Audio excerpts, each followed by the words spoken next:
Hey, remember that time I was this popular? I need friends.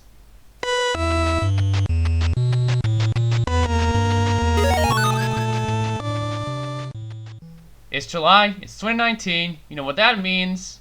No you don't, this is my first video you ever watch, and you're just gonna write a comment calling me a trap. Fuck you!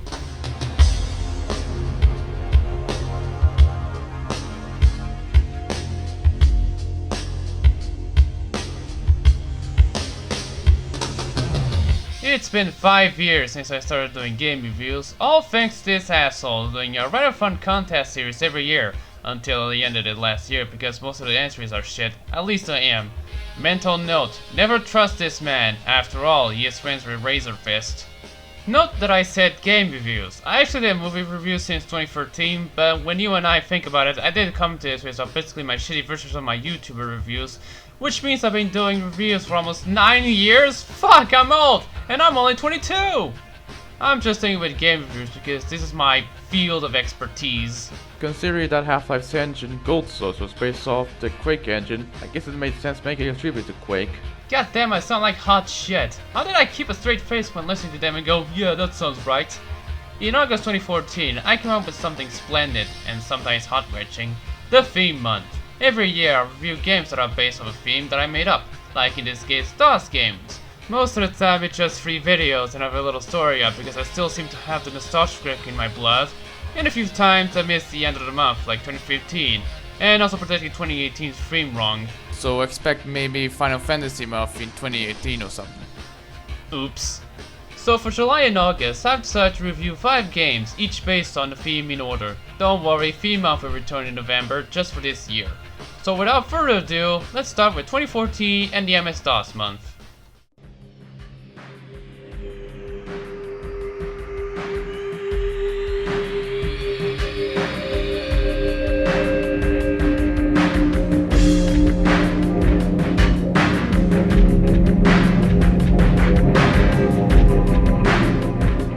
DOS month was the least story-driven of the bunch, because it didn't plan to.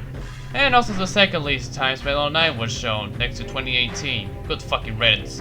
And good god, I was still using that pesky rating system. What am I, Polygon? Wait. For this video, I'll be reviewing Jill of the Jungle, which you can get the complete trilogy for free on GOG.com. And since that year's month was the least story-driven, I decided to not bring any of my characters in. Sarah asked if I wanted to go, but I rejected as I'm busy doing this. Sure, I'm missing the fun. Jill of the Jungle was released as shareware in early 1992 by Epic Games, who made Fortnite and nothing else apparently! Shareware, since I forgot to bring it up on my Doom review, was a popular way to release games for PC back in the 90s. Release the first episode for free, and then charge the rest of the episodes later. This strategy died down once game demos became a thing, which also kind of died down later on as well. You play as Jill, obviously, a blonde Amazonian bombshell in this puzzle platformer where you control with either a keyboard or joystick. I'm using a gamepad and damn is it sensitive on the menus with a stick. I'm playing on DOS bus, which is why it is so blurred as well. Have you ever heard of a game where you press shift to jump? Wait, the 3D Universe GTA games do that by default on PC? At least you can remap the controls there, unlike in this game, where on the keyboard, shift is for jumping, and now that's for throwing your weapons. You can't attack some enemies by stomping them like Mario. You must use weapons like a boomerang knife and a spinning blade which can destroy those rocks. Be aware that they don't carry over to the next level and that you can't shoot them when crouching. Why live? Apples not only replenish your health and give you points, but some can give you hints. There are some reports of famous gaming protagonists quitting because of Jill and Epic Games in the first episode, to the point where the gaming industry decided the game ended itself. Don't tell me I'm behind the times! I love how Mary quit over some lady that many people don't know about outside the PC gaming scene back then. Even though Duke Nukem and Commander King got screwed right up in recent years, they still lingered way longer than her. This feels more like a self-insert thing, but you don't care about this, do ya? Between levels, there's a hub level where you can explore. Kind of. It's somewhat linear, but you must collect gems to unlock levels, primary or bonus ones, to get to the plateau, which is the last level of episode 1. The first level is quite underwhelming, but the rest are almost pure majesty. They can vary from simple platforming to puzzle chances like jumping and switches, to mazes full of gems and or keys to find to unlock doors. I kinda like the jump puzzles more than the others, especially level 6 of episode 1, as there's barely any enemies to fight. They can be a bitch. Well, you can actually kill some of them by touching them, and hurts you in the process. Don't worry, there's infinite lives, and you don't have to worry about finding keys against his progress to save on the level. Minus the enemies you've killed, they just come back after respawn. And some of us don't even save his progress when you die, meaning that you have to do the level again! Ugh. Thankfully there's checkpoints in some levels. Jill can transform into other beings by passing through these items. They can transform into frogs, fish, flaming birds, the works. They're controlled differently unlike Jill, and they have their strengths and weaknesses. Like the fish form doesn't kill ground enemies with your bullets, and the bird form is weak to water, but immune to lava.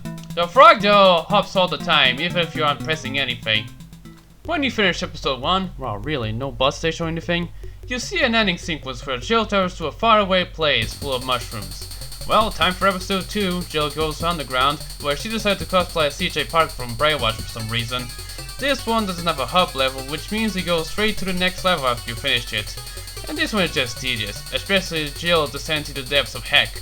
This is a Christian game, you cannot curse! It has this section where you have to find the keys by breaking the rocks, and it's just boring.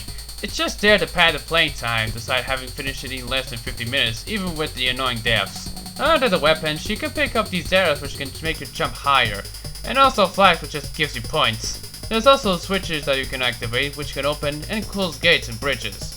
There are ones that you can activate using up or down, and also these that you can use by touching them. The enemies and rolling walls can also activate it as well. After jumping higher, she escapes the underground and returns to her jungle. Well, on to the third episode where she must find the princess of someplace while wearing blue for some reason. What's with these wardrobe changes? Oh great, this game has a hub role in the vein of Chimera Keen. I guess Jill fell from grace between 2 and this, so she copied a concept from another game or something like that. For graphics, it looks beautiful at the time. Using its VGA capabilities, it can shine really good in some instances. It doesn't mean the EGA and even CGA modes look bad. Okay, maybe not CGA, but you get the point. Even as a small sprite, Jill is good looking, although I always see her better when she's dressed as green. Why do I have a sudden urge to bleach my hair? As for sounds, it uses Sound Blast for its clips, and it's alright. Better than the first episode. I don't know why they had to change most of them in 2 and 3. They sound like crap. Why did they have to change the key collecting noise from to it loses its charm. Music is great at times. Some of the tracks are relaxing while others are just loud and obnoxious.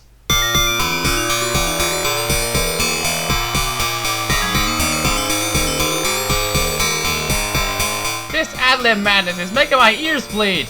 Think that's not enough, here's a noise maker where you can use a keyboard to play sounds.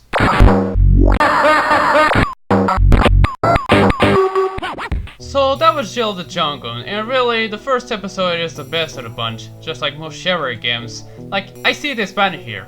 Developers tend to make the first episode as amazing as possible to entice potential buyers, and then just lazily do the next ones. No wonder the first episodes are always the memorable ones, but I'm getting sidetracked.